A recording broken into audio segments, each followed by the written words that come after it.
Hi friends, నేను మీ పొలవరు పోర్నాడు. కల్కి just ఇప్పుడే చూసి వచ్చాం, రివ్యూ వద్దామని మీ ముందుకు వచ్చాం. మన ఛానల్ సబ్స్క్రైబ్ చేసి లైక్ అండ్ కామెంట్ చేసి సపోర్ట్ చేయండి. యాక్చువల్గా కల్కి సినిమా ఈ స్టోరీ స్టార్టింగ్లో ఎవ్వరికి అర్థం కాదు.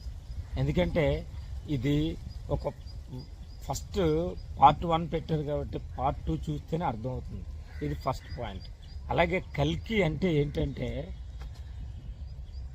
భగవంతుడు యాక్చువల్గా మనకు మానవాళికి ఏదైనా కష్టం వచ్చేటప్పుడు ఏదో రూపంలో వచ్చి మానవులందరినీ కాపాడడానికి ఒక్కొక్క అవతారంలో ఒక్కొక్కలాగా ఇప్పటి వరకు కాపాడుకుంటూ వచ్చారు. అలాగే కల్కిని కూడా అలాగే పుట్టించారు, మానవ జాతిని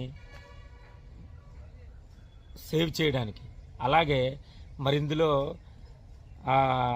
నిజంగా అశ్వత్థామ క్యారెక్టర్ అమితాబ్ బచ్చన్ కూడా ఒక డిఫరెంట్ క్యారెక్టర్ చూడాలి మీరు. ఎందుకంటే పూర్తిగా చెప్పినా అది అర్థం కాదు. అది అంతా మహాభారతాన్ని అటాచ్ చేసి ఈ సినిమాని తీయడం జరిగింది. మరి విజువల్స్ అయితే నిజంగా 3Dలో అయితే చాలా బాగుంటుంది. విజువల్స్ చాలా బాగున్నాయి. అలాగే సెట్టింగ్స్ కూడా భారీ సెట్టింగ్స్. అలాగే బ్రహ్మానందం కూడా కామెడీ కొంచెం ఫన్నీగా ఉంది. స్టార్టింగ్ యాక్చువల్గా ఏంటంటే ఇంటర్వెల్ వరకు అంతలా అర్థం కాకపోయినా ఇంటర్వెల్ తర్వాత అయితే ఎక్సలెంట్గా ఉంటుంది. మూవీ అంతా టాప్ మూవీ. ఏదేమైనా సరే నాకు తెలిసి ఈ సినిమా ఏది ఏమైనా సరే మీరు సినిమాకి వెళ్ళి వచ్చినా చూసినా అర్థం కాదు. ఎందుకంటే మహాభారతం గురించి కానీ అవన్నీ తెలిసిన వాళ్ళకు ఈజీగా అర్థమవుతుంది.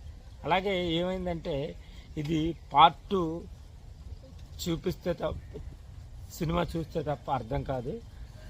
అలాగే ఇది కొన్ని సినిమా డైరెక్టర్ తీసే విధానం అయితే ఒక ప్రతిదానికి ఒక లింక్ చేసుకొని కలిపి ఆ స్టోరీని ఒక వేలో తీసుకువెళ్ళలేదు.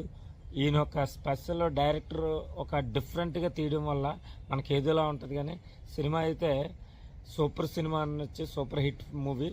ఒకసారి ప్రతి ఒక్కరు చూడండి కల్కి movie. Thank you for all.